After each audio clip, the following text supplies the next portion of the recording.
And 10, 9, 8, 7, 6, 5, 4, 3, 2. Good morning, everybody, and welcome to our March 6th Brevard Public Schools Parent Leadership Team meeting. Please stand for the pledge. I pledge allegiance to the flag of the United States of America and to the republic for which it stands, one nation, under God, indivisible, with liberty and justice for all. Thank you very much. Super excited to see some people here in our shirts. Yay, you look very good. Has anybody worn it to any events? Did you get compliments? Good. All right. Good to hear. I want to introduce Courtney Porter, who is kind of hidden over there behind the screen, unfortunately, at the moment, but hopefully you had a chance to kind of peek over there. She is representing the Scott Center today. This is over at FIT, and they do amazing things for kids and families with autism. So if you have any kind of need or know anything that somebody at the school that might need that, please stop by, see her, pick up some brochures, and put them with your packet. I also want to point out in the middle of your table, it was too hard to stick that with all your packets, but I did hole punch them. Please grab one of those to stick with your packet. It goes in the binder with everything else. Just a reminder to everybody of what to do with the packet. The packet that you receive here goes back to the school and goes in your binder, okay? That goes in the front office. Everyone's familiar with that, right? Okay, yay. Now, I know a lot of people, they want their own copy. Totally understand, and I wish I could run double copies for everyone, but I'm not at that point yet. But you can easily get these. You can either, if you have to write on yours, totally fine. When you go online, which I'm going to show you in a second, you can print off extras so that you have your own copy too. Also, if after the meeting there's any extra left up here, please feel free to grab one of those, no problem. I just like to make sure I have plenty for everybody that comes. But just to show you guys real quick, when you go on our website, this is it's on the agenda, and if you go to the familyengagement.brevardschools.org and you go to the website, this is our family engagement page. And we are kind of working together with anybody that has anything to do with family engagement throughout the county to make sure that we get everything and anything you might need on this page. If it comes up, like last week, testing items came up, so we made sure, if you go down to the bottom, we've linked some testing things. I put the PowerPoint on there that was from last week, and then I linked it over so you don't have to look for testing when you go on the website. It's automatically right there. I've got kindergarten issues on there. I've got different links for parents. I've got Title I on there, ESE on there. As things come up, if there's something you need or want to see on there, or it's discussed at a SAC or PTO meeting, please email me, let me know, and I will do my best to get it on there. Also, we're trying to get any family engagement things that are district-wide that have to do with parents on the calendar. But for today's purposes, I want you to look at the parent leadership team and notice that on here, this is where you would go to access the documents, so you could print an extra copy if you wanted to, if you want to look at the agendas beforehand, or if, let's say, someone spoke that was something that was a big need for your school or was really interesting, you wanted to take that back and share just a snippet of it with your PTO or your SAC. This is where you find the videos so that you could do that. They're YouTube videos now, so it shows the whole big portion in one nice shot. So just make sure you know all of these are on here along with all the dates for the year and everything. So this is a good place to go if you have to miss a meeting and you need to access what happened. This is where you would go. Okay? All right. That's what I wanted to share with you for now. Getting back to our agenda.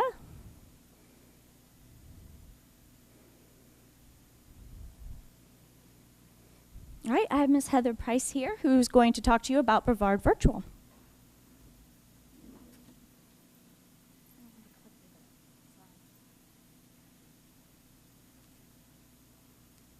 Good morning. Thank you so much for the opportunity to speak to you this morning about my schools, and I will have plenty of time at the end to answer any questions you may have.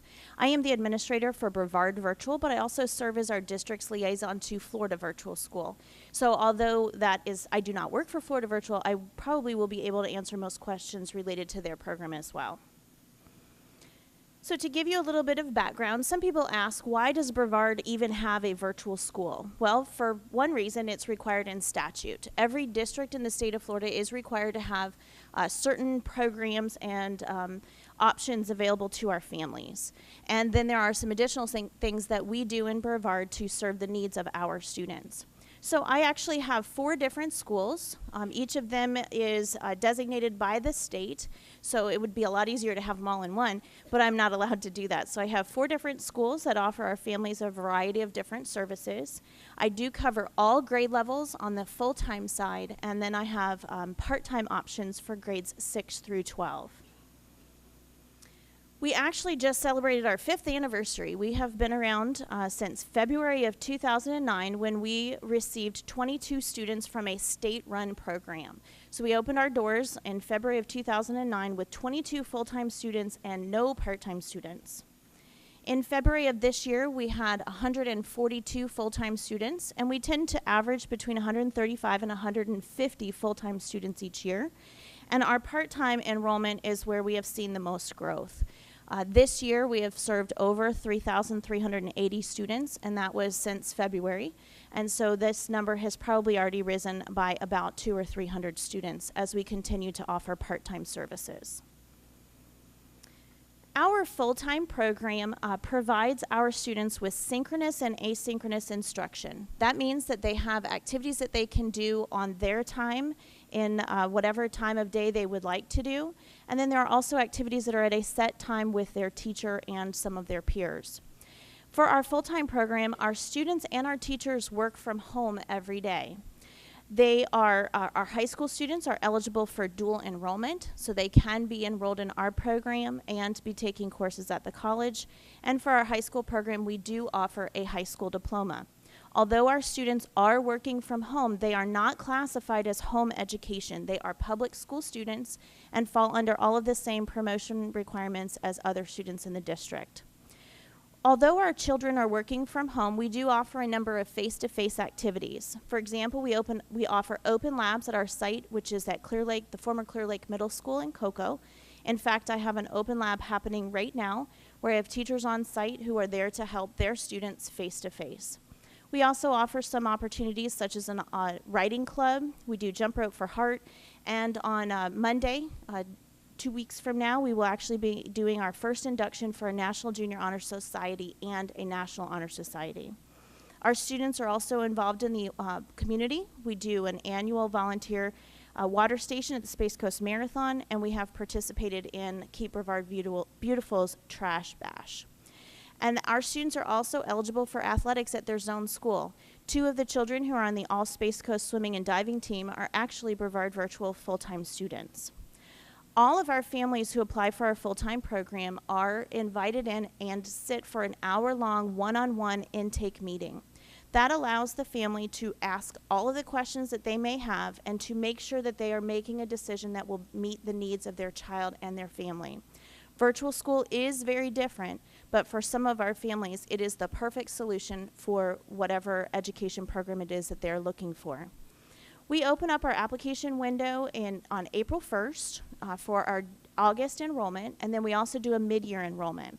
In your packet of materials, I've given you actually 3 different documents, and one of them is a flyer that will soon be distributed to every student in the district in grades K through 11. As I mentioned, some of what we do is governed by statute, and each year a flyer similar to this one goes home to all of the students, and we always have the question, why are we doing this? Why are we giving this out to all of our students? And the answer is because we're required to by state statute. I am required to notify every family of the open enrollment period so that they are informed, not just on a website that they had to seek out, but actually in some document that they received personally. So you and your schools should be seeing that coming out the week after spring break. Now, our part-time program, which is what your other 2 handouts are about, is a much larger program. We are a franchise of Florida Virtual School. That means that my school uses the curriculum and the program of Florida Virtual, but it's taught by local Brevard teachers, and we offer some face-to-face activities. We serve public school and homeschool students through our part-time program. Our students can work from home or from the labs in their high schools or middle schools, and in a few instances, we even have some elementary students taking courses from us. Our teachers do work from home, but they do visit the high school e-learning centers. And we offer 58 different courses at this time, but we expand those offerings every year. We have online instructional activities where students can log in real-time with their teachers and receive assistance. Again, we have some face-to-face activities. For example, our students are required to do a collaboration or a project, and we can offer that to be done from a distance, or we can also give them the opportunity to do that face-to-face. Our HOPE course offers live in-person CPR certification training for interested students every semester, including, it'll actually be March 14th coming up here shortly. And our students that are in home education are also invited to participate in some of those face-to-face activities at Clear Lake Education Center. Our courses can satisfy the graduation requirement for an online course, and I did include in your packet an FAQ about that online graduation requirement. And again, our part-time program is by far our largest program, and we offer courses at the 6th grade through 12th grade level. And I have provided step-by-step instructions, including screenshots on how to register for those courses.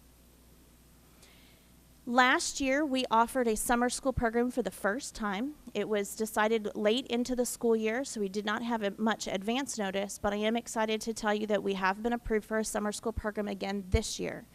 Again, we offer courses in grades 6 through 12, and so we can provide assistance for students who need credit recovery or promotion assistance. Also, students that are looking to fulfill the graduation requirement outside of the regular school day or school year. And we also offer some courses for acceleration. Now, I will caution on one piece is that all of our courses basically, quote unquote, count, which means that a child who just wants to have something more to do over the summer and they dabble in a virtual school course, the result of that course is going to appear on their academic record. So it is not just something to do for fun. It is going to be something that will count for them. I've also included for you the 5 most popular courses in Brevard County. They are driver education. We provide the education, not the driving. We do the road rules, and it's designed to help students prepare to take their restricted test, the written test. It also does satisfy the drug and alcohol course requirement for students who have to take that prior to the restrictive test, and it's free. We also offer HOPE, mentioned that one. Parenting skills, Spanish 1, and world history have typically been the top 5 courses. There is some movement in those each year, but HOPE and driver ed tend to always be at the top of that list. So again, we're excited to be able to offer the opportunity to be enrolled in our program this summer. And essentially what that means is that our students can start courses at any time and finish them according to their pace, even if that is over the summer. So our summer school is not a set start date and end date. It is basically an opportunity for students to continue working with their teachers through the months of June and July and the beginning of August. So with that, I hope that was a nice overview, and I will open up to any questions that I can answer if anybody has any related to Brevard Virtual or Florida Virtual. And I have strict instructions to not call on anyone who does not have a microphone on their hand, or in their hand. Yes, ma'am. Good morning. I'm Morning. Beatrice from Jupiter Elementary School. I was questioning about the summer program. Is it only for high school, it appears? It is actually for grades 6 through 12. 6 to 12. And so a student who is in the 6th grade who maybe needs a course to be promoted, or is a child who is trying to maybe start with an elective course online to see how it works, we would be able to serve those students. So it is anyone who has been promoted into and classified as a 6th grader or higher at the end of the school year. Thank you. You're welcome. Okay, I'm going to stick close, then you. Morning. Morning. Can you go online and see what courses are available without registering? Yes, you can. Actually, if you look at the very first step of the step-by-step instructions, if you just go to the www.flvs.net, and instead of picking up with item number 2, you would just look at the top. You could go under students or parents, and you'll be able to see a course list. And they do have some demos on their site. And just as a reminder, we are a franchise of Florida Virtual School, so we use their courses and content. So if you see a demo of their course, that's a demo of my course as well. Yes. Hi, my question is, why is there a Brevard Public School? I mean, why isn't Florida Virtual School enough? I mean, what's the difference between the two? Why are there two online course offerings in the county? Well, the first answer to that is that the district is required to have a virtual school program. The second part of that is that Brevard Virtual serves only students in Brevard. Florida Virtual serves students across the entire state. And so by having a local program, we can meet the local needs that we have, and our students can be placed into courses much quicker than sometimes our experience with Florida Virtual. We are very close partnership. We work together very closely to meet the needs of our district, and so Brevard Virtual is really providing another option, and in some cases a little bit quicker option for parents and students to take our online courses. I have two children that have done Florida Virtual School, and we were never offered BPS. We go to Cocoa Beach Junior Senior High, and it's always check out the FLVS. And we are continuing to work on that. You know, Florida Virtual School has been around for, gosh, I think 15 to 18 years.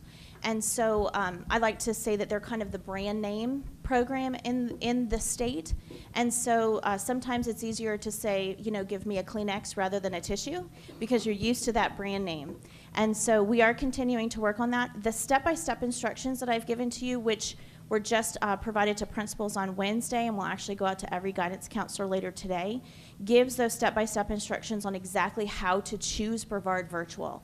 The registration process is pretty much identical until you get to step number 10, and that's where you would make your choice a little different. So hopefully we won't be in that same boat maybe a year from now as we continue to work on that. I'm sort of confused by this because my child's just in kindergarten, so are parents allowed to have their kids in public school, but they're also allowed to put them part-time into virtual school courses as well? Currently, the only part-time courses that I have or that Florida Virtual has available are at the 6th grade level or higher. So a child, sometimes I'll have a 5th grader who needs to be accelerated in a particular course, but it's rare that I would have a child as young as yours who is ready to do 6th grade level coursework. Now, that may change as the environment with virtual school continues to grow and develop, but currently K through 5, I would have full-time options only, and then grade level 6 and higher, or at least content level 6 and higher, I have part-time options. Okay, so you pick either all virtual school at this point, and then once you get to grade 6, then you can do a little bit of part-time Right. with public school. Currently, that is the case. And Okay. it's important to note that on the part-time side, you can't take the same thing at the same time in 2 publicly funded institutions. So we sometimes we get calls about my child's in 6th grade math and struggling. I want to have them in your 6th grade math at the same time to serve as a tutoring program. And because we're both funded by the state, that's not permissible. So my same level course would have to replace the face-to-face course. Okay. I frequently have students taking courses outside of the day in addition to their course load, which is also permitted as long as, again, it's not that duplication. Okay, thank you. You're welcome. I have a question. Yes. Is there an approval process? Do you just get to do this? Do you have to talk to your home school if you are? That's a great question. Thank you. For part-time students, all enrollments must be approved by the school guidance counselor, and sometimes at the elementary schools, that actually is the administrator who does those approvals. The elementary enrollments are not all that frequent, so that's why administrators typically do that. It is the school's obligation to confirm that the course is academically appropriate for the child. So that is why it requires an approval by the school. For our full-time program, there are eligibility requirements. They are both designed to really help to make the best choice for enrollment, and they are based on both statute that are non-negotiable requirements and then by some that are local district requirements. And every application to our full-time program is actually reviewed by me, and I make a decision about moving that application forward to approval, and then we move on to the intake meeting. Following the intake meeting, then we have a face-to-face orientation before the school year begins as well. Hi, my daughter's done a couple of classes with you, and I think what maybe some of you aren't understanding is if they do it during the summer, they do it on their own time. But if they do it, like I'm from Cocoa Beach, so it's 7 through 12, it's actually written into their course schedule. They go to the guidance counselor, they pick one of the courses, and they actually have a period It within. can be, yes. Yeah, Yeah. like, so they'll kind of, they don't have to do that on the outside. A lot of times they'll just try and mix it right in with their 7 periods. Yep, they have So- the option during the school year. It can be in the day or outside the day. Right, right, which is Absolutely. better in the day. There are so many choices related to virtual school that it does get confusing. But the nice piece is there are choices out there related to virtual school. And just thrown out there as a previous counselor, and every school's different, but if it's something you're interested in, it's a good idea to go talk to the counselor at your school so that they know. I always like to know why the student picked what they wanted to pick. Is that the best choice? Talk to them about their choices before I received, a list of kids who wanted to take a certain course. I like to talk to the student before I just approve it. So taking that route first often makes it a little smoother. And I will also say for our part-time program, just like Florida Virtual, we have what's called a grace period, which is a period of time when the child can get enrolled in the course, have full access, do all assignments they want to do, be fully enrolled. But if it's not going to work for them, if they withdraw during the grace period, then there is basically no harm, no foul. There is no record on their academics, transcript, or anything that they were not successful in a course. We have an enrollment history, but that doesn't go and get printed on an academic history or a transcript. That grace period is 14 days from the date of activation. Now, I say that because a child is assigned to a teacher. I assigned a group of kids last night. They will probably not be activated for about another week to 10 days as they do some of the onboarding activities. And then from that activation, they have 14 calendar days. So in essence, they have typically about 3 weeks to make a decision about whether or not virtual learning is appropriate for them. And that is, if a child's in there working on everything that they should be, that is ample time to make sure that it is a correct placement for them. And if it's not, we allow them to drop with no penalty whatsoever. And Florida Virtual has the same 14-day grace period. Yeah, I want to know how long is a course? Let's say I'll ask for mine, 7th grade level. Okay. Most courses are designed to last basically what a regular semester would be. Our kids get pace charts, and those pace charts tell them what they should be doing each week. It basically sets them up to be working the equivalent of 45 minutes to an hour per day, 5 days a week, and most courses would be designed to last 18 weeks. Now, 18 weeks actually builds in some time for vacations. Most of our semesters are 18 weeks in length, but we have things like spring break built in and Thanksgiving. So it is 16 weeks of content spread over 18 weeks of pace. Now, we have a few courses that are not going to take 18 weeks, never should they take 18 weeks, like driver education, and those are shorter and they're designed around usually a 10-week pace chart. Now, it is important to note that we always encourage and are happy to allow kids to finish courses quicker than 18 weeks. We can allow extended time if there are circumstances that warrant that. For example, a child who is dealing with an illness, we may extend their 18 weeks because they're in the hospital or not well enough to put in 5 hours per week per course. So there's no problem with them finishing ahead of time if they do? Oh, no, we love that. Okay, awesome. Thank you. Yes. What if your child has a problem getting a hold of a teacher? What do you do in that case? Most of the teachers are very responsive. They have the expectation, both with Brevard Virtual and Florida Virtual, to respond to all emails and phone calls within 24 hours, excluding weekends and holidays.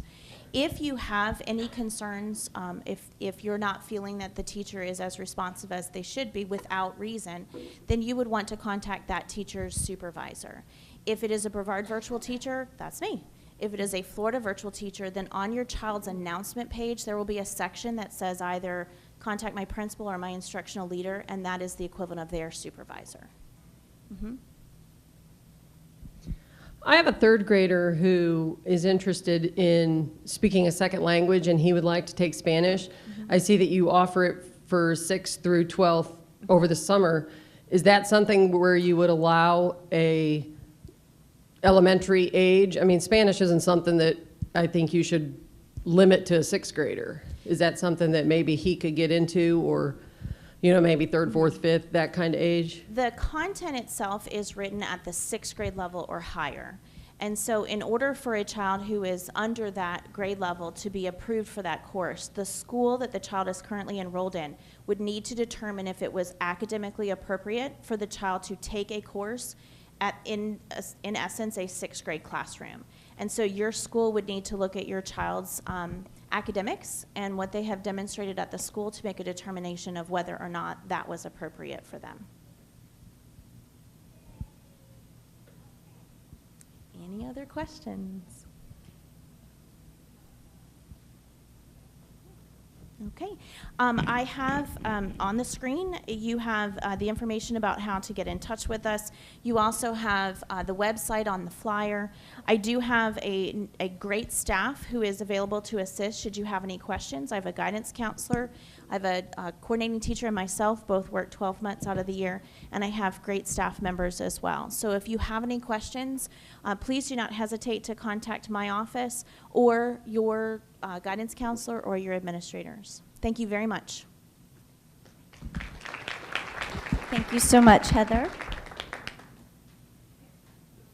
Next, we have Mr. Jeff Arnott, and he is here to talk to you about adult community ed. And we also have a few guests with him who will be speaking right after him who are not on your agenda, but they will be up in just a few minutes. Okay. I guess I can use this. Anyway, guys and ladies and gentlemen, welcome to, and thank you for spending a few hours today of your busy schedule to learn more about Brevard Public Schools. What I want to talk a little bit about today is adult and community education. And the definition of adult and community education in this school district is adult education, which is what you think it is. Students over the age of 16 who come in to get their GED or learn to improve their English skills, or maybe even take advantage of some of our community education classes like watercolors and a few things like that. Then we have the other side of our department, which is the school-age child care department, which has been renamed, by the way, Brevard After School. We decided to give it a spicy name as we move forward to make this the best program in the state of Florida for school-age child care and adult education. Real quick on your tables, you'll see, I am going to borrow this one real quick, is some of our newest brochures that we have actually rebranded ourselves in adult education as well. We've worked very, very close with the district communications department to give us a new look and to give us a unified look. When I came on board 2.5 years ago, there was brochures all over the place. Some of them even had some wrong information on it.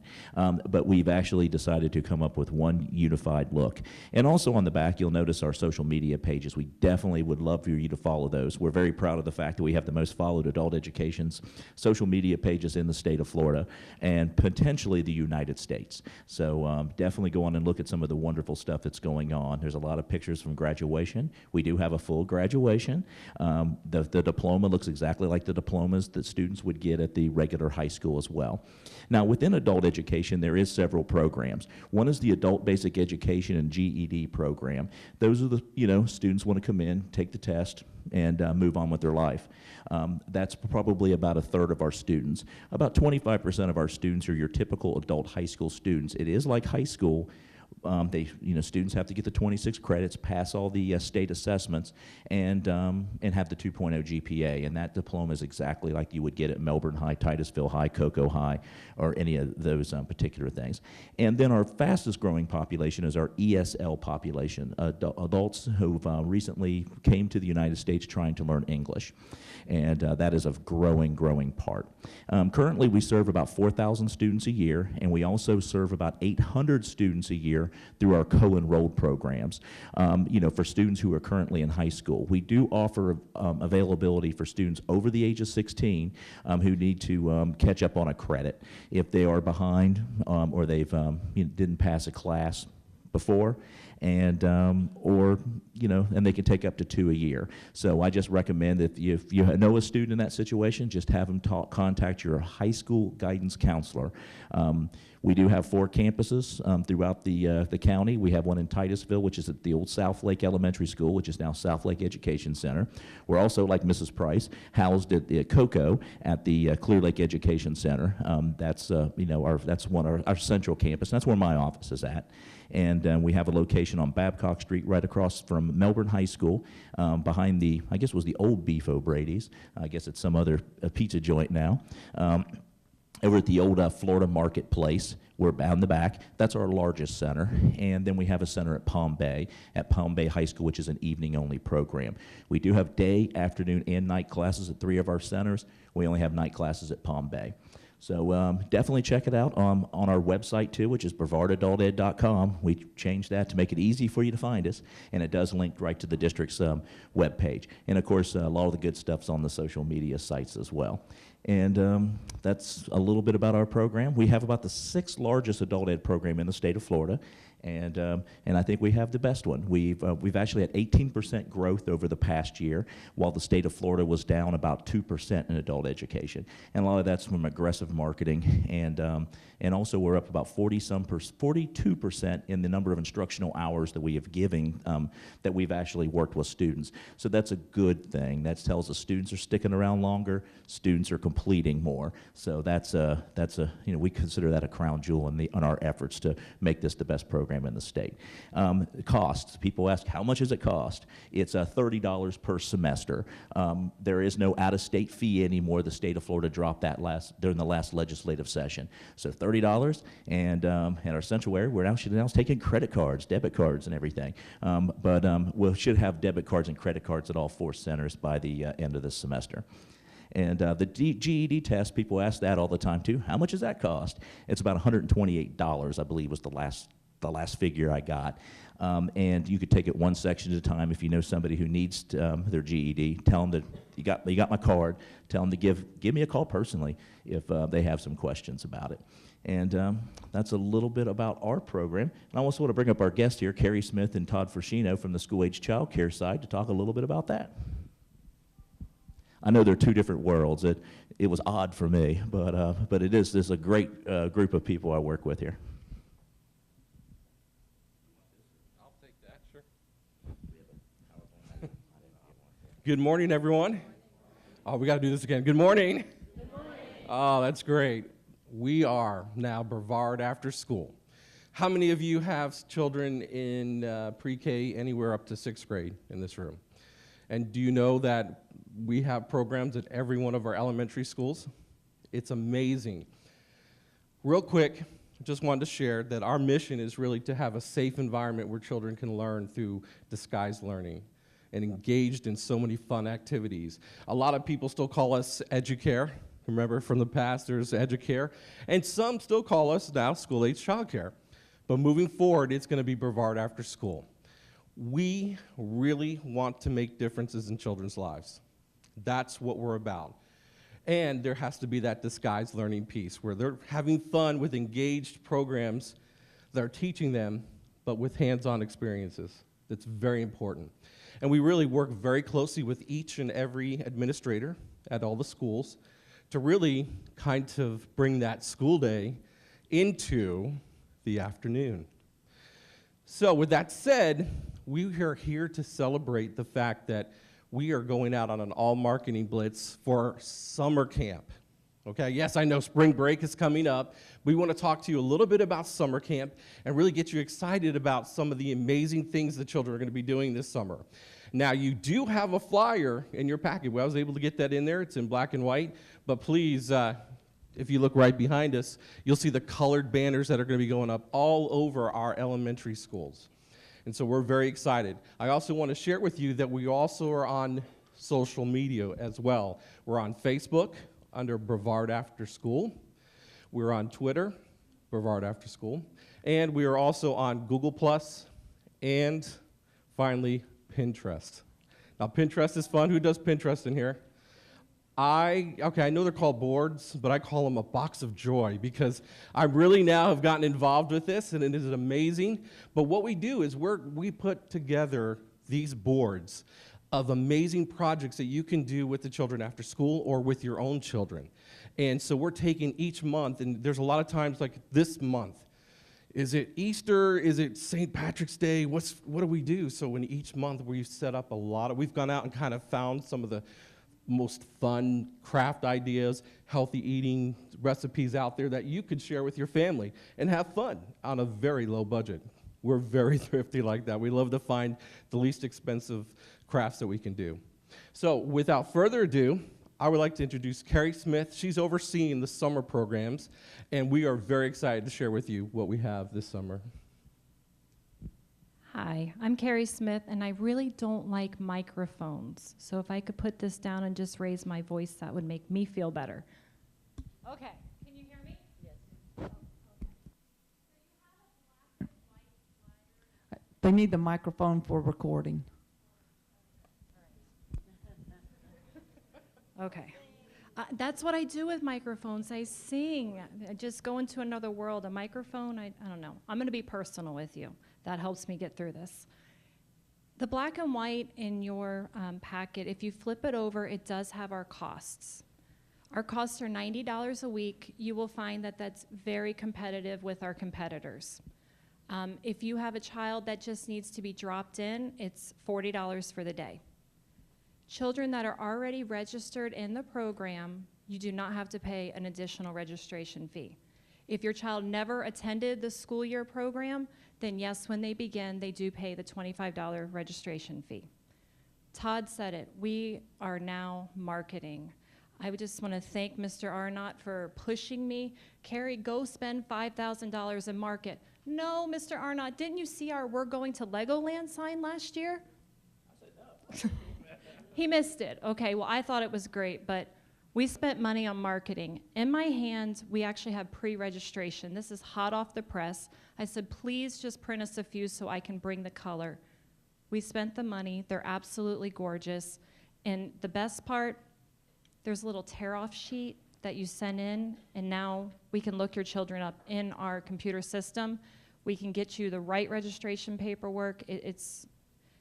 Has anybody had their kids in our summer camps previously? What school did they attend?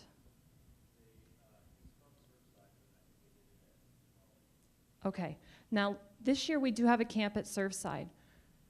What we heard from the parents was paperwork after paperwork after I already filled this out, paperwork. Well, we wanted to make it easy and we wanted to make it fun. So this is now easy and fun. We do ask that you fill out a couple of more of the boring paperwork just so that, yes, we can photograph your child, and yes, we can take them on a field trip because we go places. This summer, as you can see on that flyer, we're going to Wonderworks, and we are going to Disney Quest. Last year when we went to Legoland, we all about died. It was so hot, and it was a very long bus ride, but you know what? We made so many memories, and that's really what summer camp is about, is memories.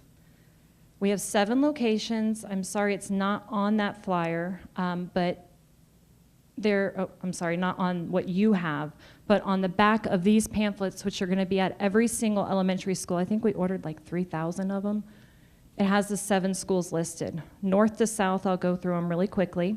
We have Enterprise, Anderson, Williams, Manatee, Surfside, Sable, and West Melbourne. So we have 7 locations open. The big thing with our camps is, one, they are at a school. They are safe. They are ran by Brevard Public Schools employees.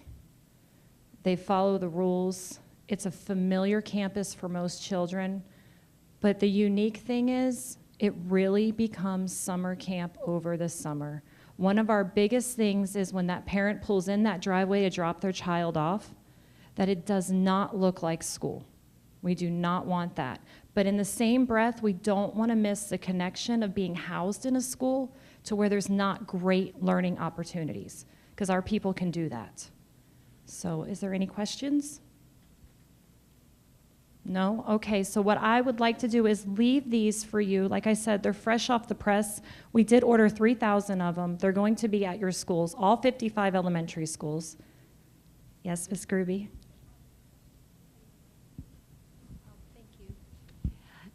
Does it matter which school the child attends? For example, if the child attends Roy Allen Elementary, but then would want to, for whatever reason, go to the camp instead of Sable, say Surfside, just because of logistics, are they allowed to go out of that area? Absolutely. Your child, as long as they are a student of Brevard Public Schools, they can go to any of our camps at any location, whatever's convenient for you. And I have to tell you, we hire the best staff because up until, I don't know, I guess it was a year previous to last, principals didn't get any kickback for actually holding these camps. Now if they hold a camp, they receive 50% of the profit to use at their school. So principals want your children to attend. They deeply care about what is happening. They wanted this marketing scheme as much as Mr. Arnott wanted this marketing scheme. Yesterday we had a big meeting with all of our site coordinators and we challenged them to please get as many children as you can. Hire the absolute best staff because with choosing schools, these coordinators get to choose what staff they want. So if they know there's a rock star group leader down at Jupiter Elementary and they want to bring them up to West Melbourne to work for the summer, we do that. So we hire the best staff because we want them to have fun. We want the kids to return, and our goal is for us to have to discuss next year if we have to create a waiting list, like some of our competition. That's what we want to do. Any other questions? Yes, ma'am.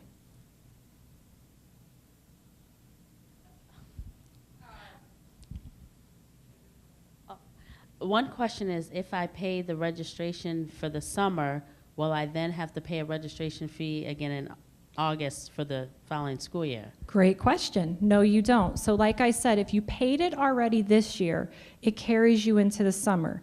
If you never attended and you pay it this summer, it actually carries you over to the 15-16 school year. And my other question, I have twins, so I see there's like a 10% discount, but that's still a lot. So what happens if they just come 2 days a week? It's $40 a day. It comes out where I probably should just pay the whole thing for the. That's always my dilemma. That's why I usually don't send them. But how much of the time is spent doing fun stuff versus academic? Because if I say, hey, you're going to summer camp at school, they're going to think they're going to summer school and not summer camp. And that's when they're going to be saying, nope, send me over there where I know they're just going to do fun stuff and no academics. I like this one because here it is. Very good question. The answer to it, it's all fun.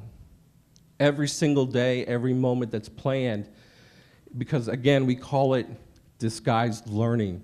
So they don't even know that they're really obtaining some amazing academic structure at that point. But it's like project-based learning in a sense. They get to experiment and do some fun things, and through that, and through the hands-on learning, they are learning, but they're having fun all the time. So I think that yes, if you're gonna go to the summer camp and you're thinking maybe 1 or 2 days a week, or man, maybe it's gonna be 3 or 4, do the full-time rate. It's the best value. We've really looked at our competition. And we've really set the bar. We've seen what they've done, and we're actually a little bit lower than our competition out there. Some of the sites and some of the summer programs are $100+ a week. And so we've really set the bar lower, but we have some amazing programs. That's what this piece is. We want them to, I mean, if we hand your child this, and when you open it up and you see all the fun things, they see catchy things that they want to do. They want to do, how do I say, geocaching? Is that what it is, Todd? Geocaching. Apparently that's the new thing.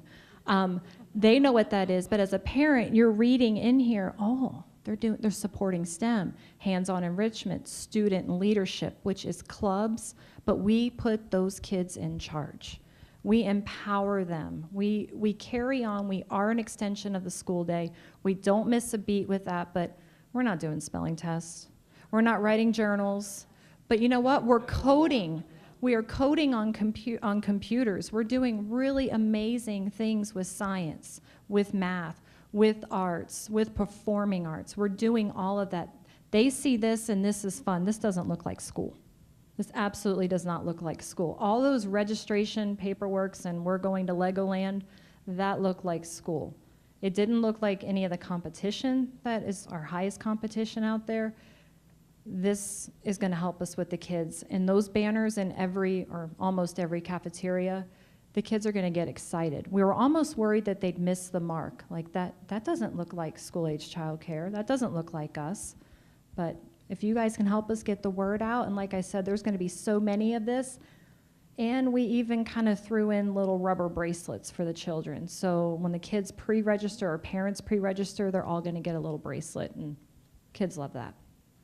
Any other questions?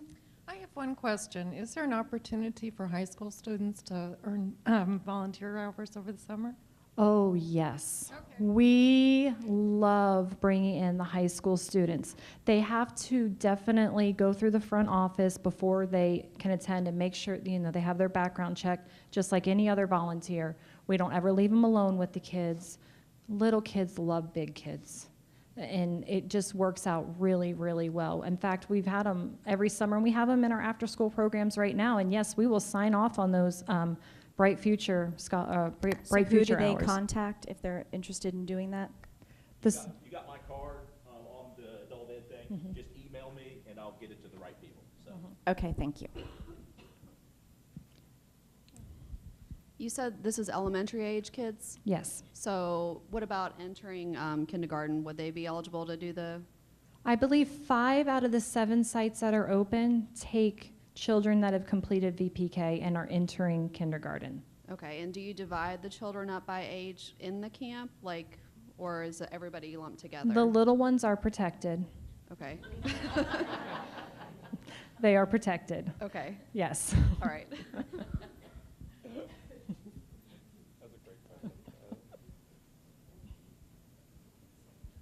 Thank you. I had a question about special needs kids. I represent the military out at Patrick, and I know we have a lot of kids, special needs kids, and there aren't many programs for the summer for them. Will you guys be offering that for them? I'm so happy you asked that. It is one of our passions to include the special needs kids in all 7 of our camps. We have them across the district right now. For the most part, they do very, very well. If accommodations couldn't be met by our staff, then unfortunately they wouldn't be able to attend. But we try every child, and for the most part, it works really, really well. And the parents are amazing with us. So it's very successful. Any other questions? Any questions about school-age childcare or adult education? Or regular programs or Brevard after school? I even use school-age childcare. So I'm good with that. Yeah. Mr. Arnott, Yes. what's your oldest adult education student? Currently, the oldest one we have, I believe, 73 years old. So, yeah, we get them from all ages, and that is, we are trying to market to the older student, trying to go back to high school and trying to finish up, get their GED. The way the new legislation is coming out of Washington and Tallahassee, adult education is going to make a major shift from the outcome of basic skills to workforce readiness, and it's really starting to come down the pike right now. In fact, we have an exciting program we're getting ready to start up with Eastern Florida. It's called an IBEST program. That's the Seattle name for it. That's where it was started, but we're calling it Brevard Best, and it's a kind of a sneak preview of what's coming. We'll be targeting some students who are trying to get their GED, and also we'll be working on advanced manufacturing skills at the same time. They'll come, work for us, get their GED, and walk out ready to go to work at one of our manufacturers in Brevard County. CareerSource Florida has said that advanced manufacturing and medical are the 2 biggest needs in our county coming around, and what they call a labor crisis coming in about 5 years across the whole state. So we're trying our best to do that. And we're going to partner with some hospitals. That's down the line a little bit. So we are changing the outcomes of adult education as well. So that's one of our, we're excited about that, actually. Yes?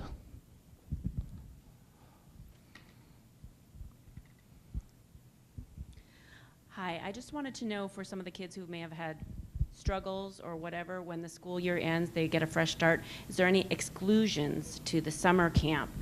Is there anything that would hold them back, whether it be they're starting the year over, is what I want to know. There's issues, sometimes kids are removed from their home school and so on, and I want to know if they have a fresh start for summer camp. If there's a rule, I'm not clear on that. So there may be a rule, but I'll tell you something about what we believe. We believe that there's a lot of restrictions that happen during the school day, that when children get to us, those restrictions are lifted. There is a lot of play. There is a lot of interaction with adults and children. There's opportunities for them to just be who they are. And if that is, you know what, I play better with these Legos over here, that can happen.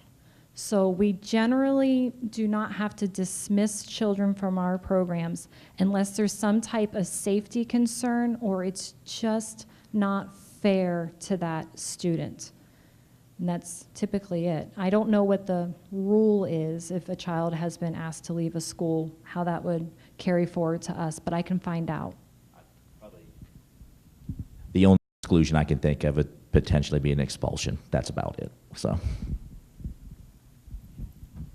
Guys, I have to stop questions now, but is anyone able to hang around at the end in case there's some additional ones? Okay. All right. Thank you. They're awesome. That last question from Ms. Rodriguez is a perfect lead into, I want you to think for a second, besides just knowing about the programs that we have, that we offer in Brevard for our kids, why else would it be important for you guys to know about adult community ed?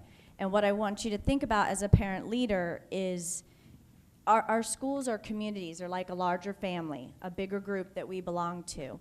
And that saying that we're only as strong as our weakest link, by you knowing this as a parent that's on the campus a lot, that mixes with lots of other parents, you knowing that there's this program and what it offers, there might be parents out there who would benefit from them taking advantage of adult and community ed.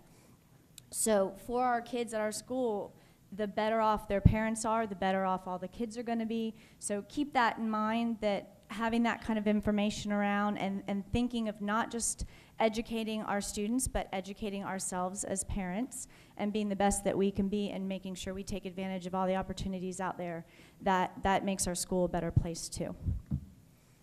So now I'm going to talk to you for a little bit. I want to talk to you about the parent survey, which the window opens starting Monday. It'll be open for 2 weeks, okay?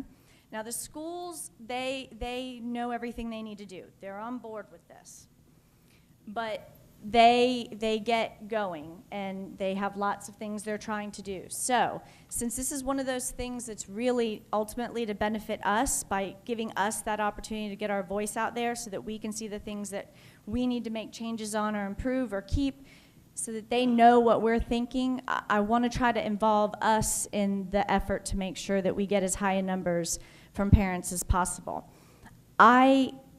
The parent survey is a big thing, and there's a lot involved in it. I asked for some parent volunteers several months ago to help with giving me some feedback on the survey. And I wanted us to get to meet, and I wanted us to meet with other departments, and I didn't give us enough time.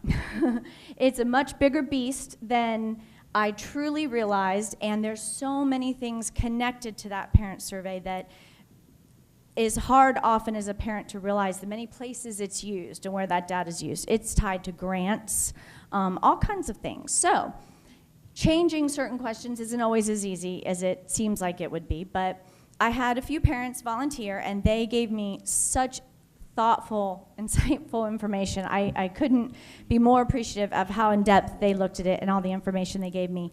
And it was all great. Even for some of the things that couldn't necessarily be changed, it was still great. I've kept all that information. We will use it again and start much earlier looking at the parent survey. But just to let you know, some of the things that came from me getting to talk to them were the biggest thing I saw was just people wanting to know, what is this information? What do you do with it? I'm taking the time to fill out this survey. I'm asking other people to fill out this survey. So why? What are you doing with the information? And that's something that I feel like we haven't done as good of a job sharing with parents. So we try to include in any of the newsletter material or advertising information what happens with this information, what we use it for. Also, that not applicable, some of the questions were confusing and people were putting information in spots where if it wasn't applicable to them, they were still kind of bubbling in. Some things you didn't have a space to say, like a lot of parents, they want to bubble something. I need something if it doesn't apply to me. So we added the not applicable so they had that to bubble in and make sure they felt like, okay, I answered that. We removed the question on funds, how we were spending the funds due to budget cuts, and we replaced it with a PTO, PTA question. And that was something that a lot of parents talked a lot about. One of the things we have to keep in mind is PTOs, SACs, you guys can survey for your individual information yourselves. It's easy to do, and if anyone needs any help with how to do that, let me know.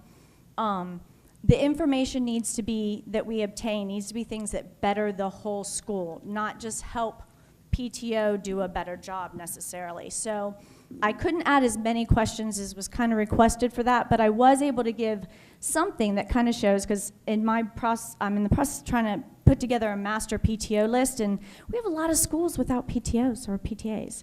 So this is just another way to kind of put that on there, and if you don't have one, you have a space to put some comments. So those were the changes that came from that for the people that participated. And again, keeping in mind that so many things are tied to grants and things can't just drop those if they're tied to the grant. What do the schools have? The schools have all kinds of information, okay? They probably have more than they actually know what to do with. So if you're wanting to help, often it's your AP that is the person in charge. If you're Title I, a lot of times it's a Title I coordinator, and the secretary does several pieces. So those are the people you would want to talk to if you want to get involved in this. And they have information that you can then do things with. But what are big things that you can do to help get this out there? In the world of advertising, you have to see things several times. We all see the parent survey sign on the door and go, okay, yeah, I'm going to do that. And then you walk out the door and your phone rings and the parent survey is gone. You'll get emails, you'll get phone calls. It has to hit you a few times before you stop and you take that moment to act. Personally, I think it's when it comes in the email so that you can just click the actual link and do it right like that is probably the one you act on the most. But you do still have to see it. So, one, your word of mouth, you're talking about it. Make sure you are out there talking about it, telling parents, please fill out this survey, post it on Facebook. You'll see things on Facebook. Every one of us should be on our General Brevard Facebook page. You can steal that little picture right off there, post it on yours, and ask your friends to share. Biggest thing, we do things that our friends kind of, are doing. Make sure there's a place. Every school is supposed to have a place parents can easily access to fill out the survey online right there. It can be an iPad, it can be a computer, but you should have a sign in your window starting Monday morning when you first walk in that school, and there should be something right in that area where parents can go and walk in the door and do it if they don't have a way to do it themselves. So if you don't see that at your school, ask. Why, I know this should be here. Where is it? What can I do to help you get this set up? The other thing is fundraising incentive, or not fundraising incentive, but fund incentives for things like if they're doing like a pizza party or something like that. So if you do have a PTO and you do have it doesn't take much. You don't need to give the kids a big crazy thing, but some people do popsicles from the cafeteria. Some people just do the really cheap, like 10-cent popsicles they do. Everyone that turns it in at the very end of the survey period gets to go outside for a 15-minute period and have their popsicles. Some people do a pizza party for each class that does the most, things like that. The schools have a hard time funding these, so if PTO can put a little bit of money towards that, that would be wonderful. Signs, holding simple signs outside by car line as everybody's release, reminding parents to do that. I told schools you have iPad labs, bring them out at that point. Parents, while they're waiting in line, slip them the iPad and fill this out right now. You can go ahead and do it using the school's Wi-Fi if you're close enough. Parent survey night. This is something I think several schools would do. They don't have the personnel or the time necessarily. So if they had some parents that would help volunteer, getting computer labs for everybody right now with all the testing is difficult. But at night, it could be done if they had some parents to help man that. If there's school personnel needed along with the parents, call me, email me, let me know, and I can come too. So this is another way to get a group of parents in. If you're doing any other activity, link it to that. And when they come in, have them fill out the survey. For that survey to really count, guys, we have to have a lot of people fill it out. If you have everyone in your school says, when they get the survey results back and it says 100% of parents have computers, but only 10% of the parents at that school filled it out, does that give the school an accurate picture? What if they use that to decide to do all their textbooks online? The decisions are made from these things that are big and that affect everybody. So you need to have a real high percentage of your school fill out the parent survey so that what that information is providing is real information. Now don't panic because the schools know not to make those kinds of decisions on 10%. But it would be nice to have the ability to make big decisions on that based on having accurate information. I have a bunch of the posters. And what I'd like to ask, don't take them if you can't do it, but if you can, I'd like to see them in places like Publix, Walmart, Winn-Dixie, the places that we as parents go often. You know, I hit the Starbucks, but the schools all have them themselves, so you really don't need to take any for your school because they have it. But where I would like it, if you wouldn't mind putting one up in your local grocery store or the local place that you know a lot of people go, ask them if they'd hang it up. It would be wonderful. Please take one. Don't take more than one just because I don't have that many, and that way we spread it out. Definitely the North area. You guys always are my hardest place to get spots in. So North area people, please, if you could grab one. Any place that you know that there's a large population of kids and parents, please post this. And that is basically my big request to help get this out there. Do you have any questions?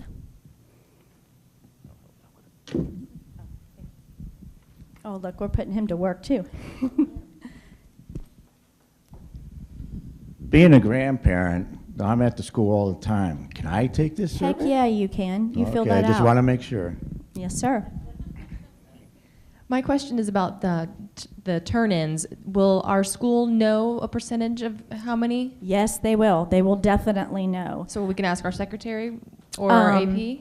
Well, if you want, what I do is I send to the APs about every other day their percentage rate because they use that to like motivate the kids and things. So that's the person that I give that information to. So I would probably start with the secretary and then they could go from there. Okay, and is it broken down like actually by student so we would know like per class if we wanted to do It a party isn't or broken something? down in the immediate information, but when I compile all the results, which takes a very long time, but once all that's done, it is, and it's given back to the school, it's given in a lump of school data, which will then be put on the internet and put on their website. You can find it on my parent website. You'll be able to find it on your school website.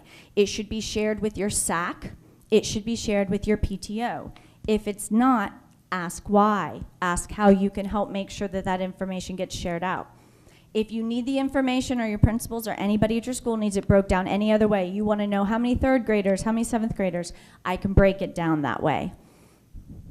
If you wanted to do it by class, how can a student prove that their parent took it? Okay, good question. I forgot about this. And this was a big thing because I have begged them not to push paper surveys, okay? The reason paper surveys are bad, guys, is because that information gets filled out by a parent. It gets sent here. We do a good job. We work hard. But nothing is ever as accurate as when you do it yourself and you put that information in there. So when you get thousands of them here, which we get, and then input, I can't be sure that that information is as valid as if you did it yourself. So we're cutting back paper surveys. That upsets the schools because they want to be able to track that certain people turn them in for prizes. At the end of the survey, there is a thank you page, and I now put on that thank you page, thank you for taking the BPS parent survey. Most of your computers are set up to where when you print that page, it's going to put the date and time. Even if it doesn't, you print that page afterwards, and you put your child's name on it, and you turn it in, and they can do things for prizes like that. Is it perfect? Not necessarily, but it is pretty easy. I've said if you do it on your phone, take a screenshot of that page, email it to the teacher. Okay, so there's plenty of ways to track that while keeping that data as valid as possible. Yes, ma'am. Oh, sorry. Look, see, I'm doing it too. I completely agree that it has to be everywhere all the time, all the time. And just a little note, I know last year we had results online. I don't know if it was on the Facebook page or what, and it would say, congratulations, school, you're at this. We get a little competitive. I don't know if you've noticed that the schools get competitive among themselves. So I would say, hey, look at our surrounding area. We can do better than so-and-so. And I'm sure it prompted people. You know, I go to the SAC meeting and I say, I haven't done mine yet, but be sure you do yours because it has to be, you have to remind us all the time. And I'll be the last one to do it. I'm the first one to admit it, but I'll get it done. But we like to compete with each other, and I think we need results out there. Say, good job, or we can do better than this. And that helps a lot. We're your cheerleading force. I like it. We actually had some complaints about that too, though, so always keep that in mind. It's a balancing act. Some people thought that was a little competitive and harsh, but we're not doing it. Just, you know, remember there's two sides to everything, and I'm trying to do that in a very positive way. How many parents would actually do it twice? Our school is giving out paper because they feel a lot of the parents don't have computers, so they're giving parents paper. And What frustrates me with that is that if the parent doesn't have it, they can request it. And if your school is a school that doesn't have a lot of paper surveys, then have that parent night and invite them in. Those schools tend to be Title I schools that have some funds, and I know how much they've spent, and they've got the money to host a parent night and get those parents in there and set them up at the computer and rotate them in and have it done. By passing that parent survey out, I don't care if I get in trouble. You're taking the easy way out. You got to do it. You got to do what's best for the parents and get their input. But you also got to. You want that valid info. They can request it. If a parent comes in and asks for a paper survey, by golly, you give them that paper survey. But also, if you've got a computer right there, they just walked in the building and asked for a paper survey. I can give you this paper survey, ma'am, but we have one set up right here. Would you like to take it right here real quick? A lot of people would be like, great, yeah, let me get this done. So in their defense, in school's defense, they're busy and there's a lot going on and it's hard. I know that. That's why I'm asking for your help to get out there and help them with that part. And I kind of cut off your question, so was there more?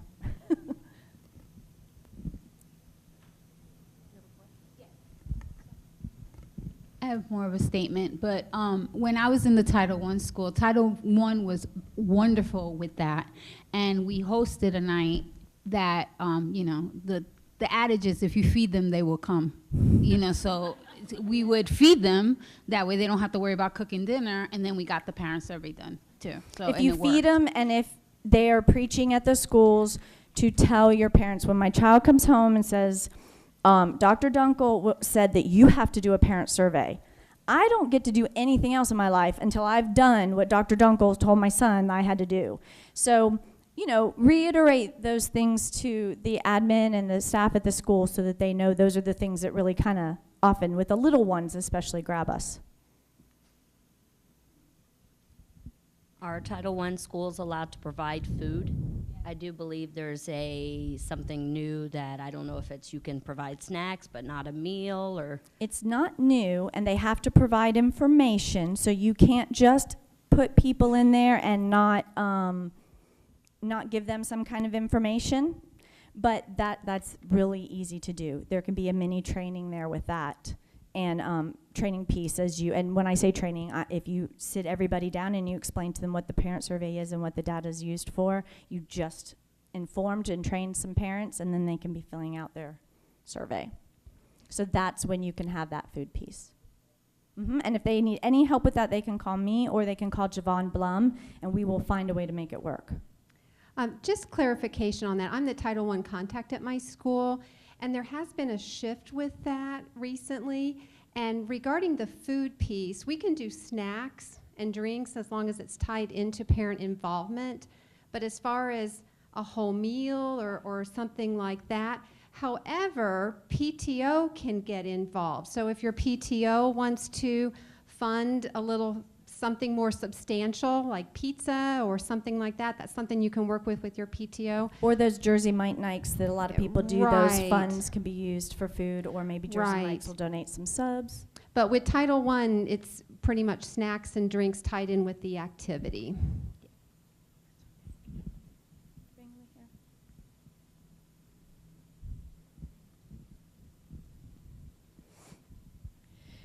I have a son that's bounced between my house and his dad's house. Is it just one survey per child, or can we both fill one out? You can both fill one out. And you kind of want to fill them out based on, if you have two children, even if they're in the same school, they could be experiencing things differently. Maybe one child's really easygoing and everything works great and you never have any problems, but the other child has some issues, and so people aren't responding to you as well with that child. Fill out two based on each experience. The question I have is back to grandparent.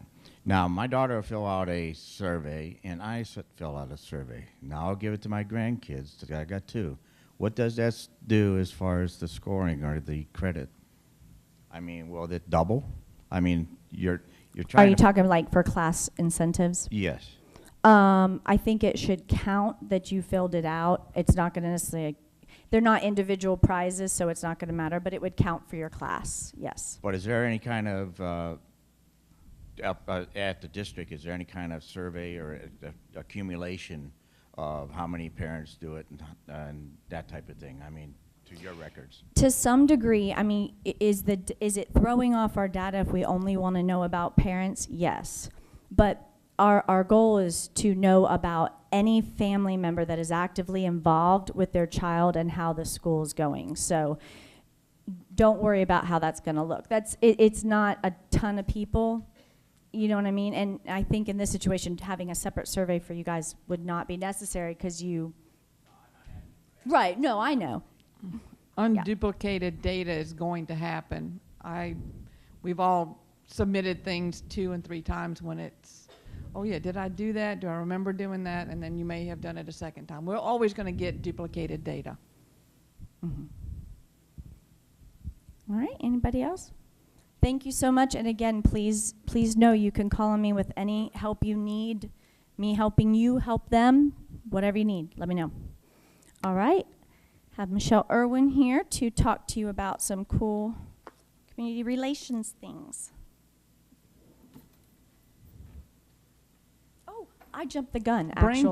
Brain break. Brain break. Okay, this is fun. Brain break. Are you okay? Okay. We're Stay taking in a brain break with us, Michelle. Stay in brain break. Okay, we probably need a brain break at this point.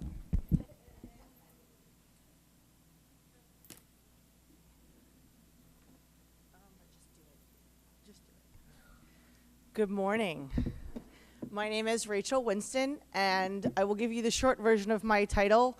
For this purpose, I am the resource teacher for health and physical education. Any of you who are one of my PEP grant schools have probably gotten some letters from me, so my name might sound familiar. And we're going to talk about brain breaks. How many of your kids are stressed out about testing and FSA and all these new things? Not more hand, I see head nods, so we'll go with that. Okay.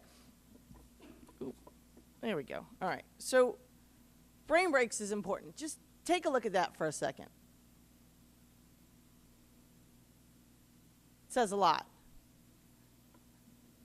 So what we've been encouraging schools to do, and I've done this training with assistant principals, and I sent out an email to all of the elementary physical education teachers, because they are the ones that are in testing right now, to forward this information on to the classroom teachers, that we need to make sure that our students are getting those brain breaks, that they're getting that time to do physical activity. If your school has a morning running club, if it's a testing day, don't keep them home. Send them. That's the time that they should go and get that physical activity and get that brain ready to learn, ready for the test, and ready to go for the day. Our schools that have morning running clubs have proven success, and we've got more on board. How many of you have your schools have a morning running club? Used to? All right, if you're interested in any of that, you can see me after, and we can talk about getting it started again. This is a great free website that we are encouraging all of our schools to use. It's called Go Noodle, and you can use it at home. If your kids come home with homework and it's raining outside and they're stressed out and you think they need a brain break, let them go on this website. They probably know it. I know Any Atlantic uses it a lot. Westside uses it a lot.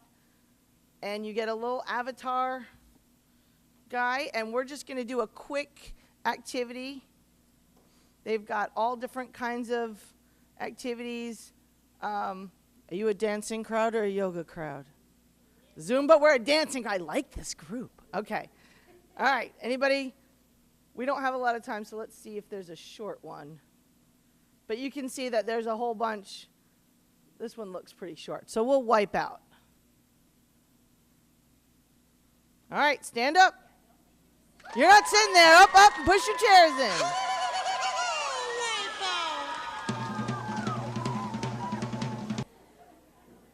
Uh-oh, where'd we go?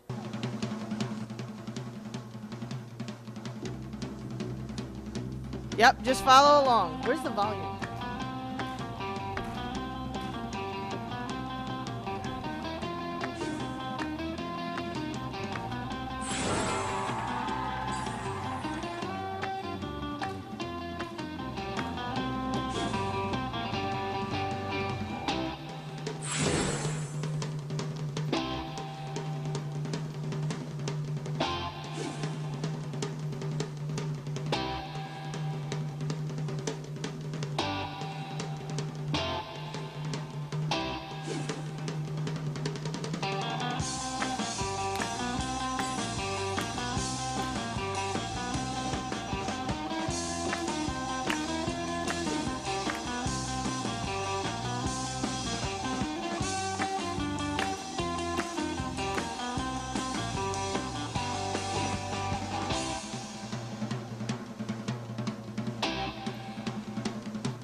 That was the kids' version. All right. So don't forget to take your brain breaks. Kids shouldn't sit more than 10 minutes per age. So encourage them to get up, take a break. If you work or if you're working on the computer, get up, take a break, put on, do a little dance, walk around, get that blood flowing, get that heart pumping, and thank you for participating.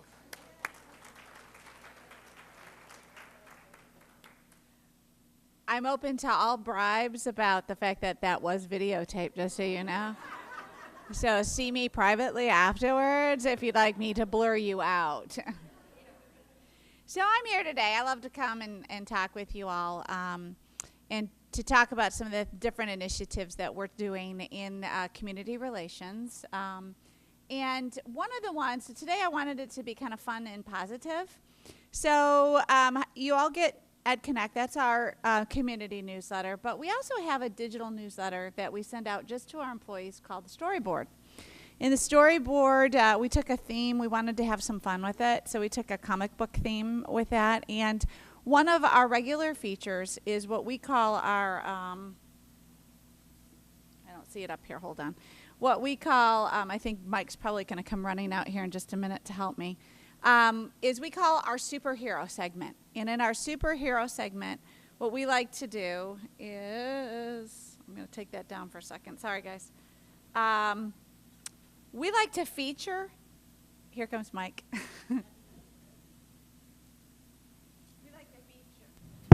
We like to feature some of our employees that go above and beyond. So we don't feature a good teacher. Why? Because all of our teachers are good, right? Or we expect all of our teachers to be good.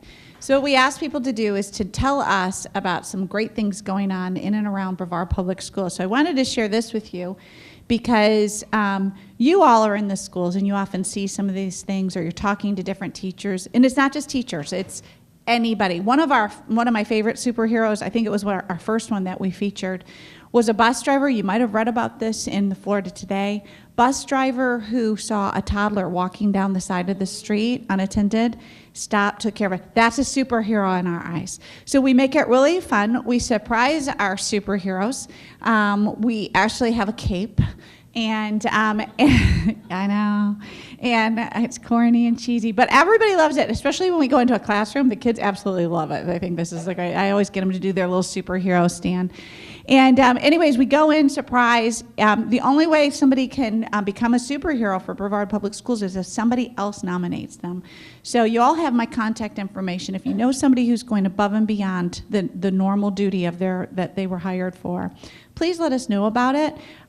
Sprint is our sponsor for this, so the superhero also gets a goodie bag, including a gift card, and just to kind of say, hey, we recognize that you are special and you're going above and beyond. So I wanted to show you, this is what we put out on to our employees as well as out on our Facebook page.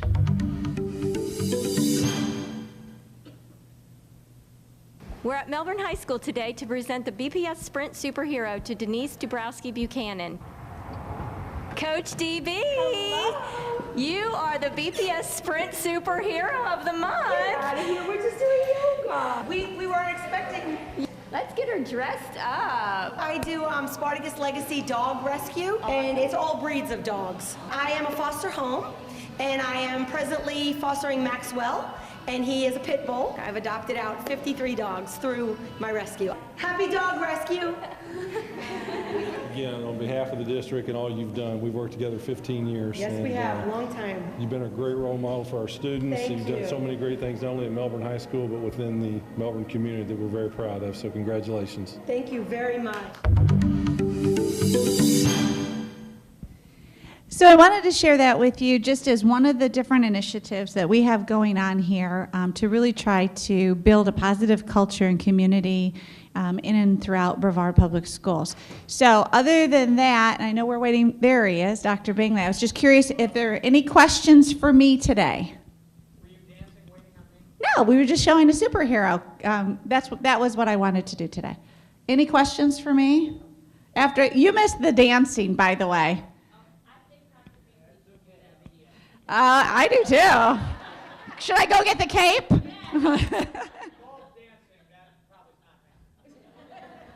you want me to go ahead and?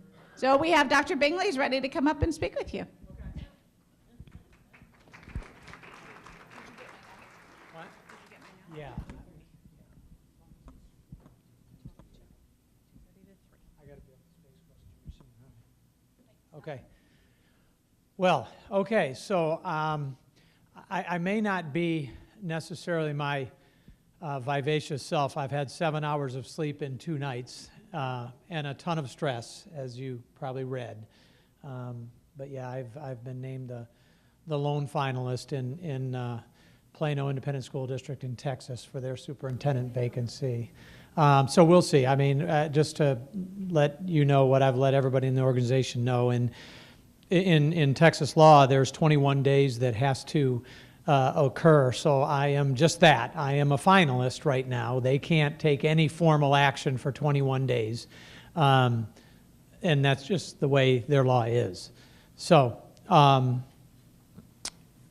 you know, I'm probably going to send something out to all employees. I was a little bummed out. I gave 3 quotes to the Florida Today, knowing that I was going to be out of town, and they used 2 of them, but then, Michelle, you noticed the one they didn't use where I wanted, you know, I talked about just what a fantastic employees that exist here in Brevard Public Schools, and how I've been a consumer, and I am forever grateful of the education my daughter had in Brevard Public Schools as she graduates this year. So why they left that out, I don't know, but I may resend it. I may send it out to all employees just so that they know this was the quote that somehow they left on the cutting room floor when the other ones got in there. But anyway, but I'll carry on with what I want to share with you about some stuff that's going on in the legislature. We have actually a conference call that's happening right now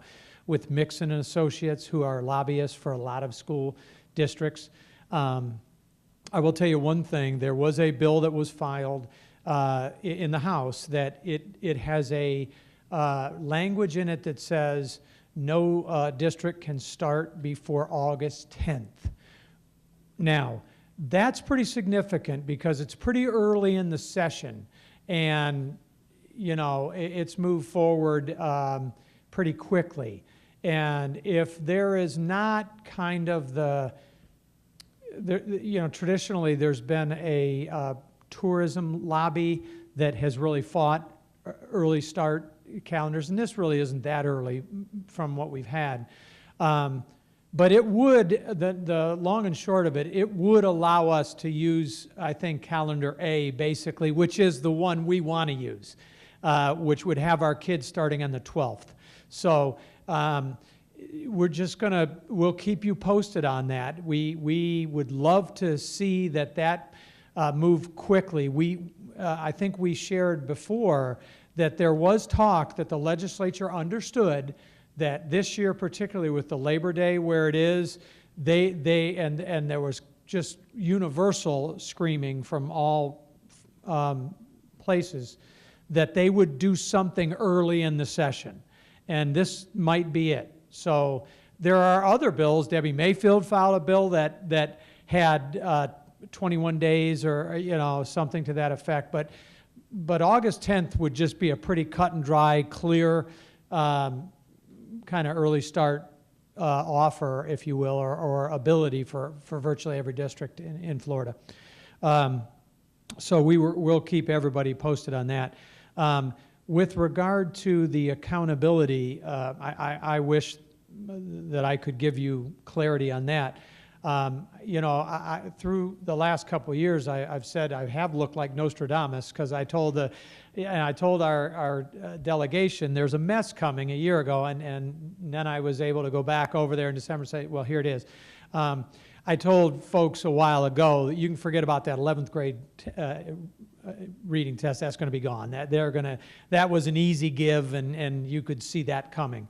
I'm going to tell you right now that I would just absolutely be shocked if there is not very soon an agreement that at least for 1 year we hold harmless everybody. Use this as a field test year, which virtually every other day, when I was in Virginia and a new high stakes test came in, we had a field test year, and some of it they called test the test year because they wanted to know, our questions, are there problems that seem to emerge on certain questions, and you name it.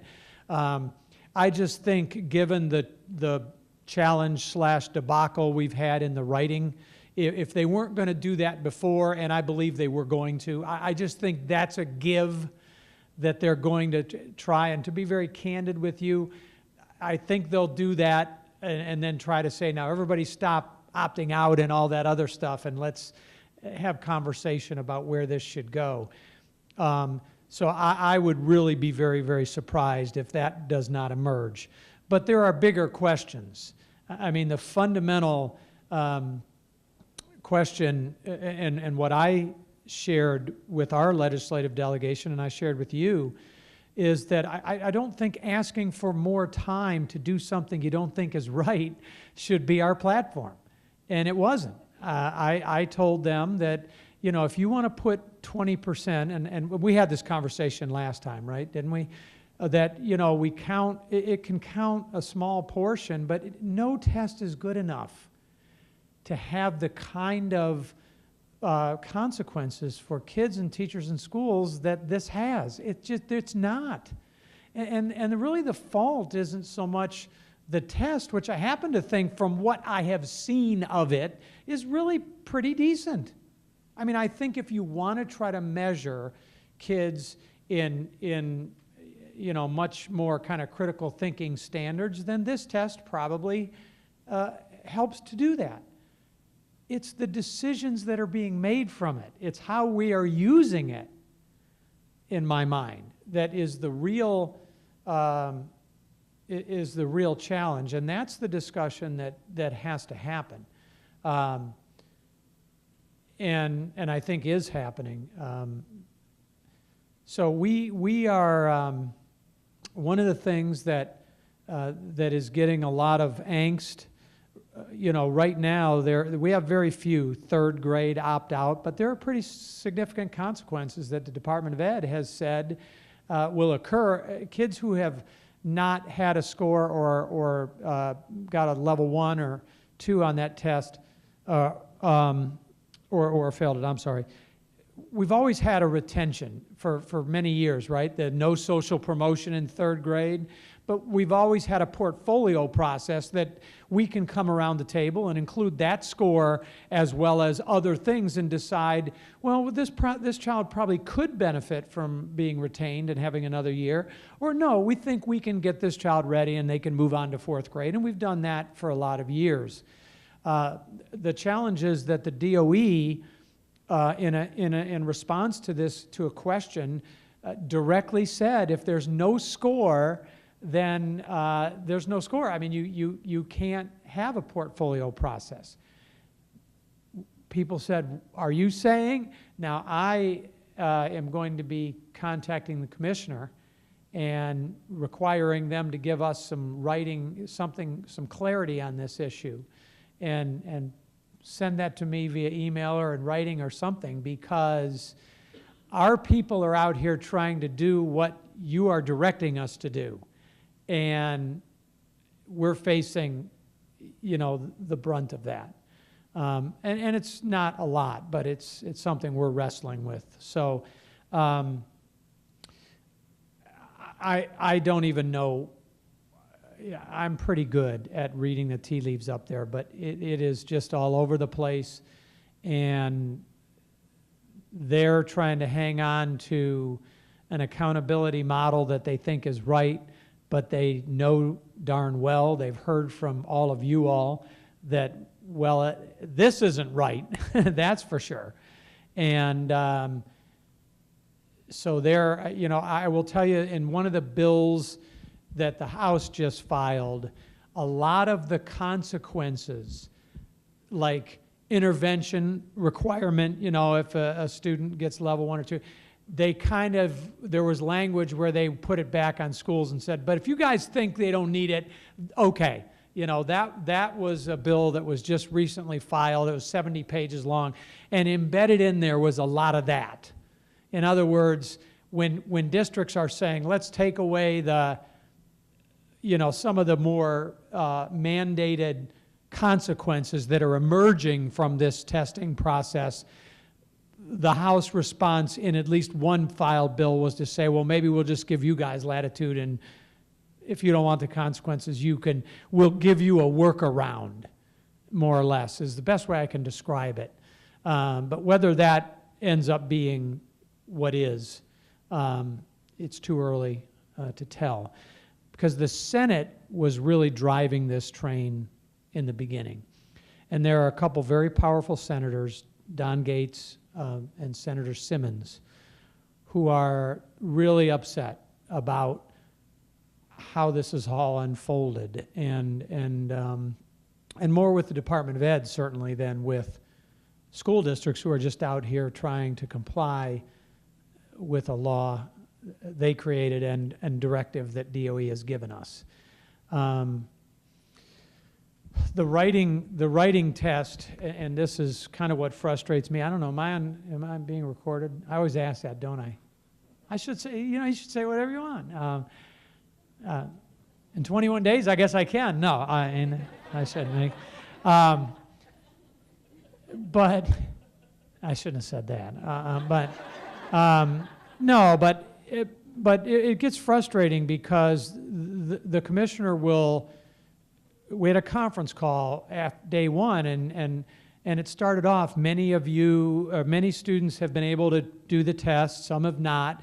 Don't do that. No, everyone out here knows this is a disaster. This is a debacle. And then the follow-up day, it was 69,000 kids attempted the test, and 67,000 were able to complete it. Like, that's okay, but say nothing about the 40,000 who tried to and were turned away because this thing kept spinning and there was a system error. It just, you know, and unfortunately, that's what the legislature hears. I have to call today. I'm going to call Representative Crisafulli because he needs to understand if you just listen to Commissioner Stewart, you're going to get a picture that it's not all that bad. What isn't even embedded in that is the dysfunction and the disruption that is occurring at schools when they have a test calendar, then it goes away, but maybe we can get on later.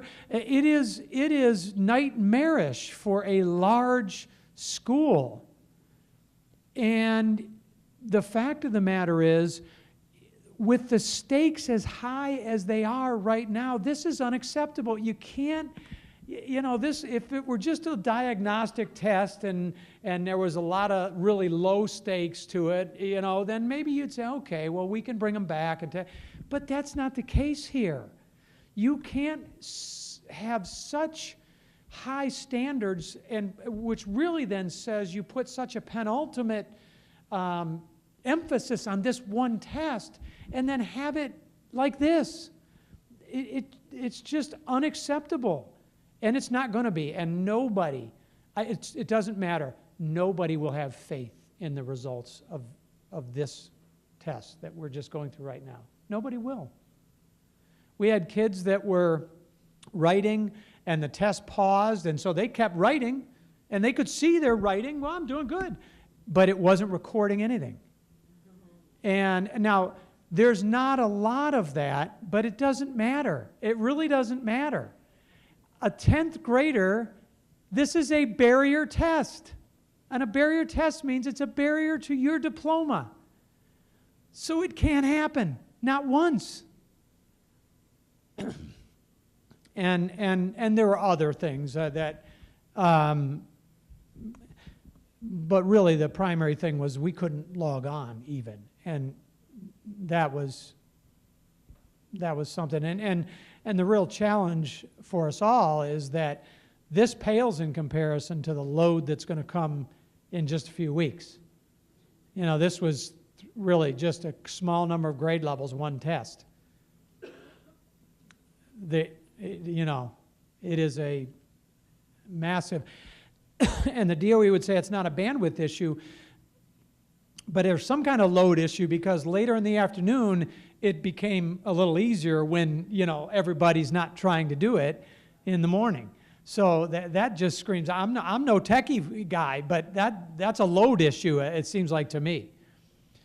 And we'll keep you posted on any of that.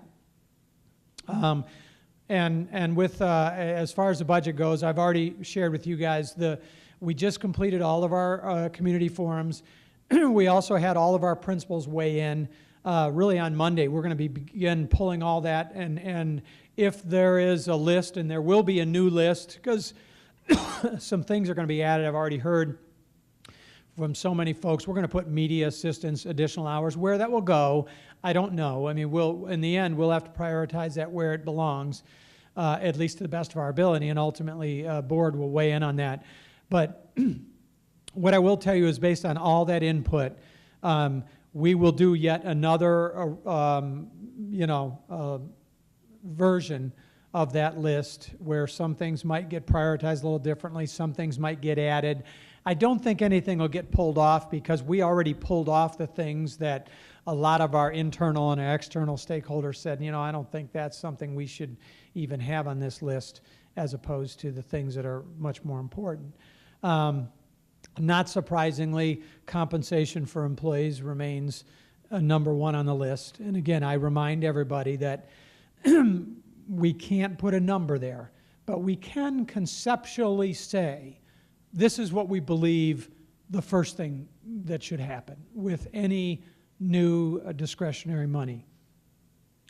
As this goes forward, I will remind you, and I've reminded all of our forums, the key word there is discretionary, right?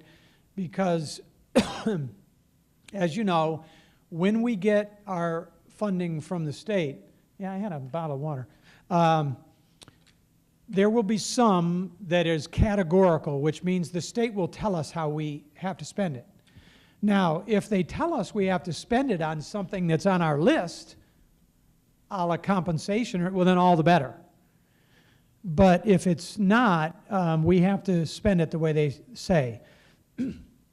Also, as you know, there are certain things, we're hearing a little rumbling about FRS, but I'm not sure that that's going to go anywhere. But in the past, they might say, okay, Brevard Public Schools, you get, well, they didn't say you get anything in the past, but if they start saying you get $12 million, but you have to give $4 million to Florida Retirement System, they leave that out. And so they say that we have 12 million, and we do. It's just 4 million has to go right back. Now, but we make that very clear. So as you follow this, when we come to the board, and this will be in May, we will delineate, here's what's categorical, here are some things that the legislature required, and whatever they could be.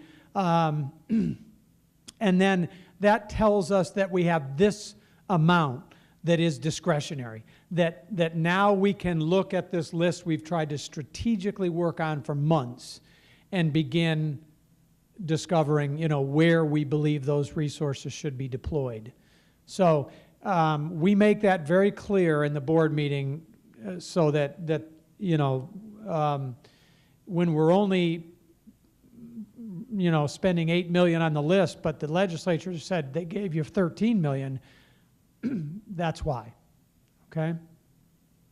But we're a long way away from really having any clarity as it relates to the budget.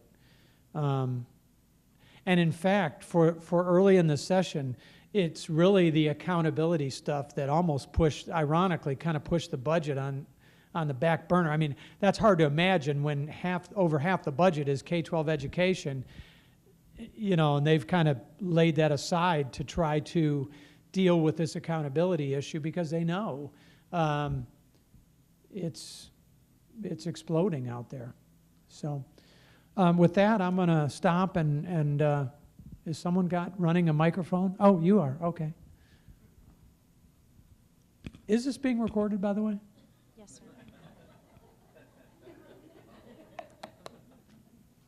We all danced. You talked. Maybe we can lose it. Questions? Okay.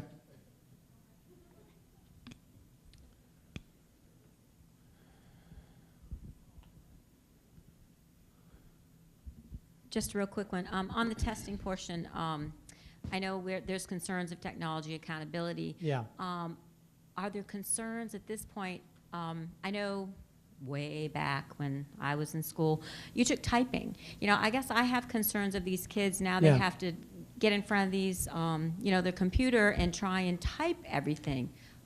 What are your thoughts, and where is that part of the reason the tests aren't being completed also?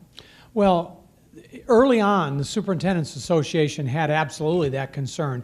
It's why originally these were all going to be done right down to, third grade. Or maybe there was a third grade paper and pencil, and then everything above that was computer. And we just said, no, you start then measuring, especially when it's timed. You start measuring keyboarding skills along with their content knowledge.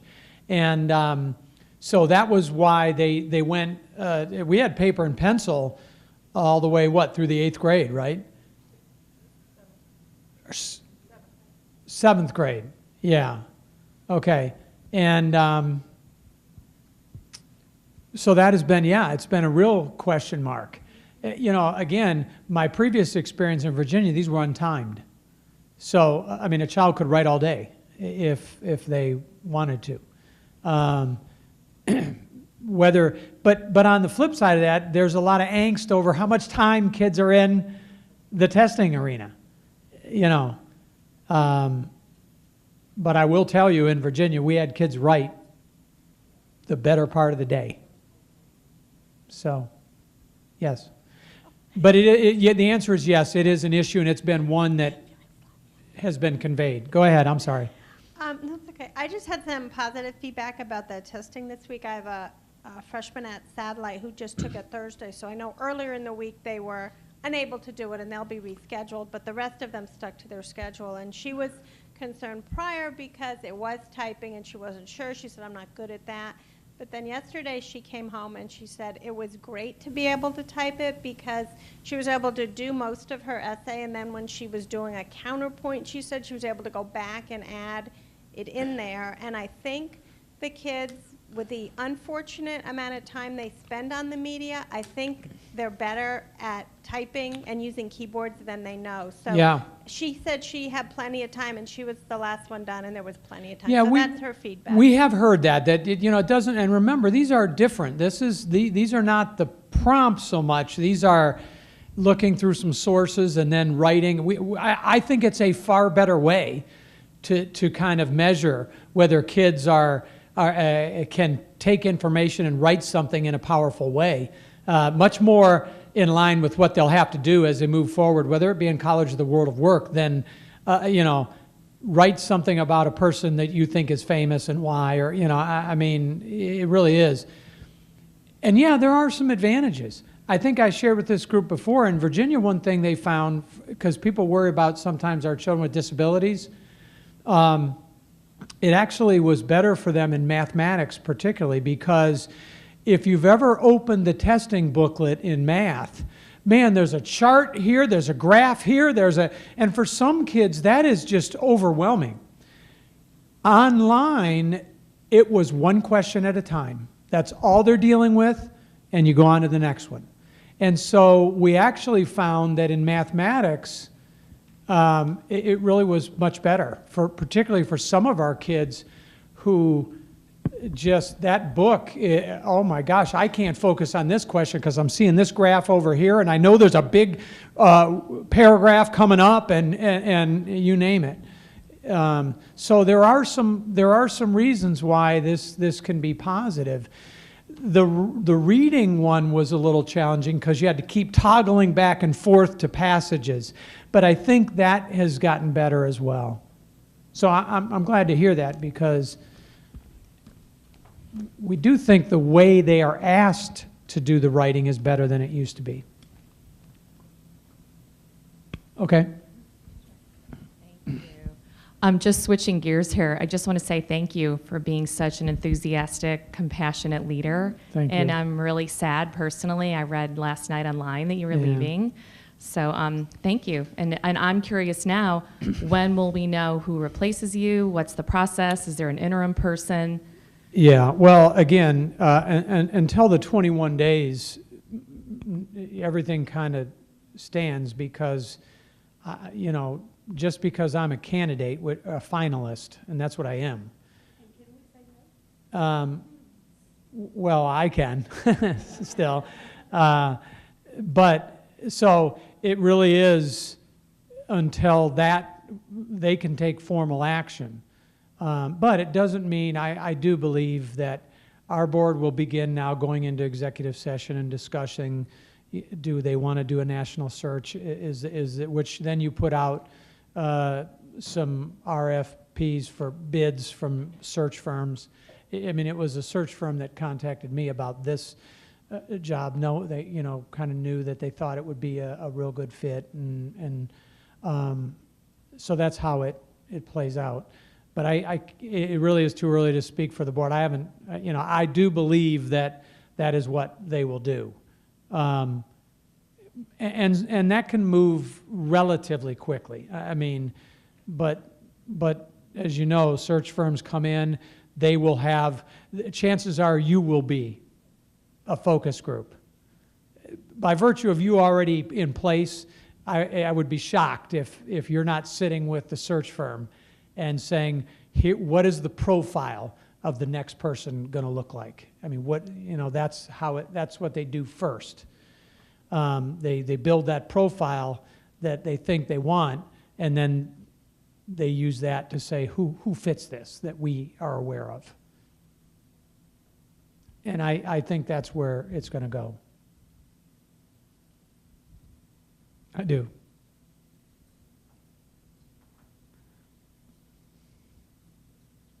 Any other questions?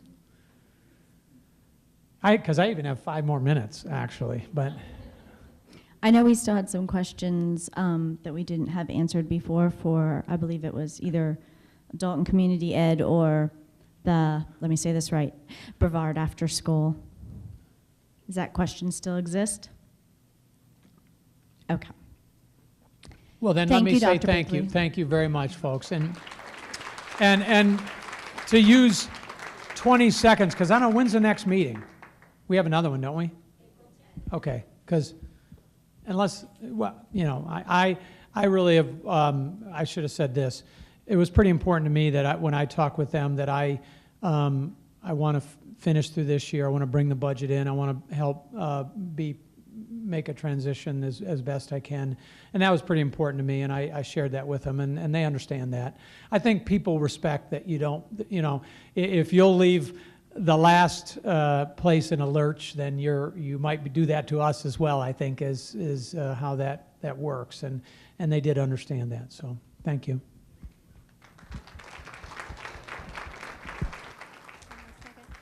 This question is for Mr. Arnott, and I just was wondering if this flyer, especially regarding the ESOL adult ed classes, is there a Spanish version of this?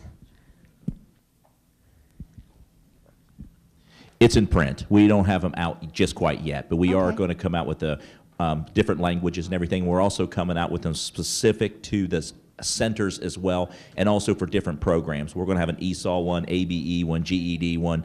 That's just our general one that we wanted to get out so we can promote our programs. But we do have a whole menu of items coming up. Kind of like when you go to a rest area or truck stop, you have that thing with all the different attractions around town. We're going to do something similar to that with adult and community education. And one recommendation perhaps would be at schools when they do registration, generally with schools that have a high ESOL population, there's usually a table that we set up, and if we would have flyers for our families, ESOL children, many of the parents want the ESOL classes, that'd be an easy way for them to get that information, just a suggestion. Great suggestion, and we will do that. We did it a little bit with a couple schools this past year that we were, looking for that. But we're going to have a lot of these out to the going into next year. We'll have them at all the counters at the elementary schools, high schools, and everything else, and the counselors.